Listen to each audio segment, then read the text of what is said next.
All right, JD Atkins back here with AL Football Chat, sitting here with Will Johnson. We are here back at day 2 of the online clinic put on by Chief Pigskin here in Birmingham, Alabama. And we are sitting down now with Brandon Herring, okay, head strength coach at Hewitt-Trussville High School. Coach, how are you today? I'm well. How are you? Doing good, man. Tell the people what you're going to be speaking about today. Well, I'm going to challenge some beliefs of things that we as football coaches, and I say that I'm a former football coach, so I spent 15 years coaching offensive line in college, and then I came to high school. And when I came to high school, I was tasked with being the strength coach. And since then, I've kind of transitioned into being a full-time strength coach. So we're going to talk about some movement patterns, some things that especially as offensive line coaches, we grew up learning from those that, mentored us that may not be the best thing for your kids to get into advantageous positions in order to perform what we're asking them to do.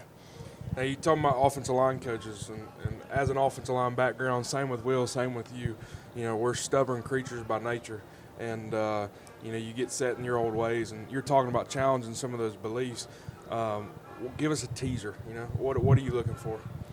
Well, there's one big thing I'm going to be, talking about is the projection of force.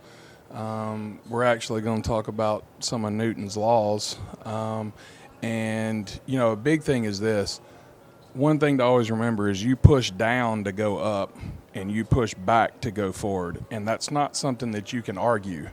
Okay, that's science. It's been proven. It is what it is. And to put that into context, if you're going to vertical jump, you push down into the ground and you go straight up. And if you're going to broad jump, you push back to go forward. Okay, well, I think many times us as offensive line coaches, we are actually teaching our kids to push down, but expecting them to move an object that way that does not want to move that way. So we're going to challenge that just a little bit. Well, Coach, you talked about you've transitioned now into more of a full-time strength role, obviously with your O-line coaching background. For some of these guys out here that are maybe coaching a position and doing strength and conditioning, what do you think some of the first things they need to do when they get into their new role? Think about a new guy kind of coming into a new program, and he's starting his strength and conditioning program. And what does that look like for you? Well, I think the first thing is to get organized. When I first started, I was told this was after the board meeting that approved me.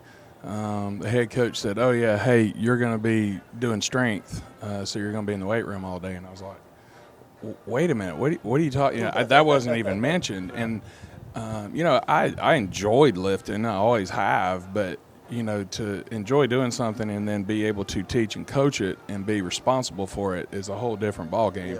Yeah. So the big thing I had is to figure out a way to get organized and to know what it is that I'm asking our athletes to do, right? It's, instead of kind of spitballing, throwing things up on the wall, you got to have a way of plugging in what it is that you want to do and make sure that you're not overdoing certain things, right? So, a great example of that is us as men, we're all about bench press. Well, if you're not careful, you're just pressing more. You talk about offensive line play, I'll go as far as to say this, the bench press doesn't really matter. Yeah. Okay? Now, there's something that's, throws it out there. Bench press is great. It's a way to express horizontal force. And offensive line coaches think that, you press like this, but you really don't, okay? If you're in a good leverage position, I would say that the push press vertically overhead translates to blocking a lot better, because if you're in a really good position, you're actually pushing more this way than you are this way, right? Now, bench press, and we do it, it's important. It's a great mass builder, and like I said, it's an expression of horizontal force, but you can go too far with certain things because that's what you've always done, right? I mean, that's you learn. It's the same thing we were talking about earlier. So find a way to kind of get yourself organized and know what it is that you're doing. A great place for that I would recommend is Joe Ken. He was longtime strength coach with Carolina Panthers, and he's in college ball, a lot of different places, Louisville and all that. He's written a book called The Strength Coach's Playbook, and he has what's called the tier system, and there are literally thousands of programs in the country that are using that, and it is a very, very friendly way for anyone. You can learn it and absolutely program for yourself. So. Well, from following you through Twitter and kind of studying some of the things you guys do, you work with multiple different sport programs at your school, different boys, girls, different ages, all the above. How do you deal with all these different head coaches that have different ideas of what they want to do, especially when those beliefs may oppose what you know as a strength coach? Well, my first thing is I got to build relationships, right? So those people have to trust me and know that I know what I'm talking about. Now, I'm in a profession right now that, and it's kind of like you guys as well on Friday night, there's always somebody hollering at you, run the ball, block somebody, coach, you don't know, they think they know what they're doing, right? Well, everybody thinks they know a little bit of something about what I do, right? So you kind of got to build trust. So that's relationships, right? And some of the things that I'm going to be talking about today is one way I'm able to do that. I show them what it is that I'm doing and why they're doing it. A lot of times what we coach and ask our athletes to do doesn't happen in competition. And we are sitting there trying to coach them into doing these things. And when they get out and they're actually playing the sport, it doesn't happen. Why? Because the human body is a just unbelievably intelligent machine.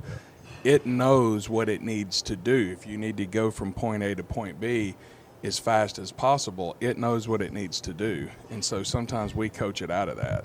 So there's a big relationship building thing that you got to get to, and get over some preconceived notions and myths that they grew up knowing, and dispel them, let them see success with what you're doing, and then all of a sudden you get it turned over to you. Several of my coaches, it takes something off of them. Coach Floyd with the football team, he don't even think about our strength program.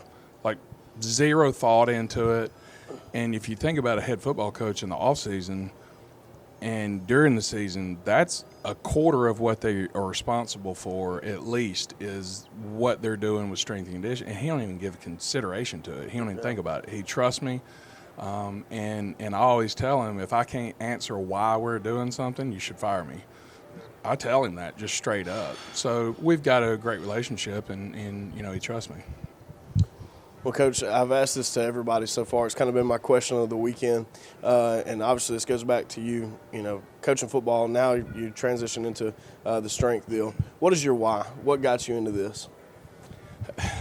Well, to make a long story short, what I was going to do with my life ever since I was 12, I met an Army Ranger up at Cades Cove in Gatlinburg, and that's what I wanted to be. Yeah. And so that's what I was going to do when I graduated high school. Football was kind of there, and my dad said, well, look, go try football.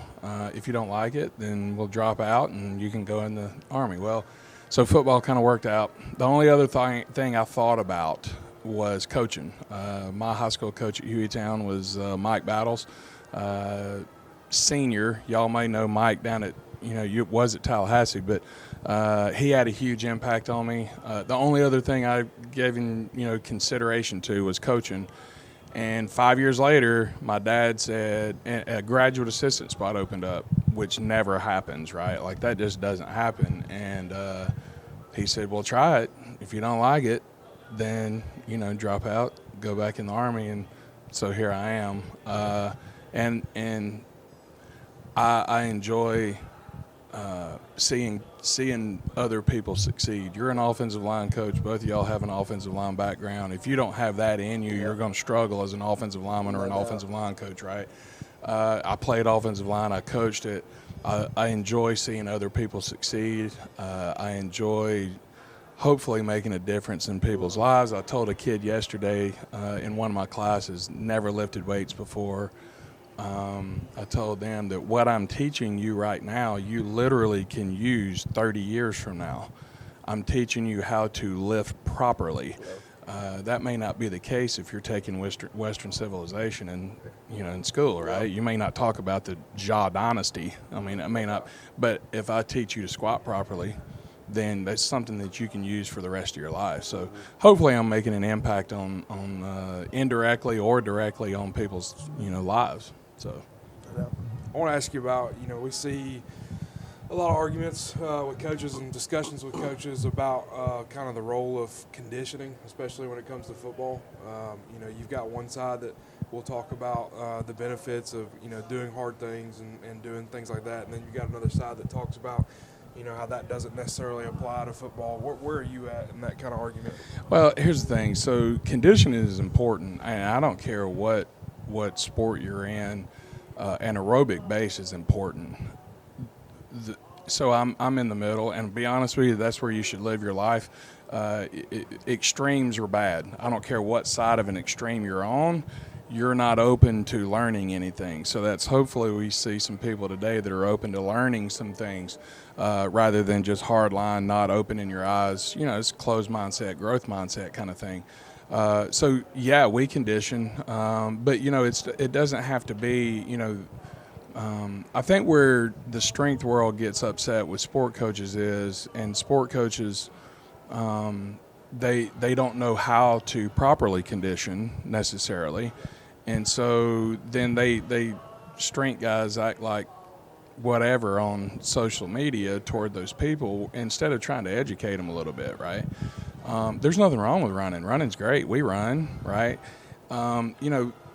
If you just prescribe some rest times in between some of your sprints, and then give them times that they're trying to hit, it's target times, then all of a sudden you're running tempos. So now the strength world is happy with what you're doing. So coaches are on the right track, right? But conditioning doesn't necessarily just have to be running. Right now with football, we're doing a conditioning circuit where we don't run at all, okay? But what I'm trying to do is to elevate their heart rate. It's called zone 2 conditioning. I'm trying to get them between 130 and 150 in their heart rate, and I'm maintaining that for a decent amount of time, about an hour. But we're doing things like carrying and bear crawls and shuffling and things like that, so it doesn't necessarily have to just be running, right? So I think there's a fine balance on either side of it, And as far as doing tough things, that's a whole different conversation. But I do think you have to go through adversity, okay? But I also think it's task specific, okay? So you probably got a kid in your mind that is a dog on your team, right? He's a dog. He loves football, plays hard, trains hard, whatever. That's because it means something to him. But then you got Jimmy, who's really just happy to be on the team. He's not going to do that thing. But if you take Jimmy, and Jimmy's really, really into playing Madden on the Xbox, he's willing to put a lot of time into that, and a lot of effort, a lot more than the dog that you got. Yeah. And so task-specific is where it kind of gets to. When you're trying to fit a round peg in a square hole, the kid ain't going to show toughness because it don't really matter that much to him. Well, Coach, man, we certainly appreciate you coming out here at the Chief Pigskin Online Clinic in Birmingham, hanging out with us at AL Football Chat. We just look forward to hearing this presentation, and for us, I think we hope you kind of say some stuff that maybe make people think a little bit differently, even if it may be getting a little angry with you. It's good stuff. That's the goal. We'll yes, see. Sir. Thank you, brother. Thank you, Coach.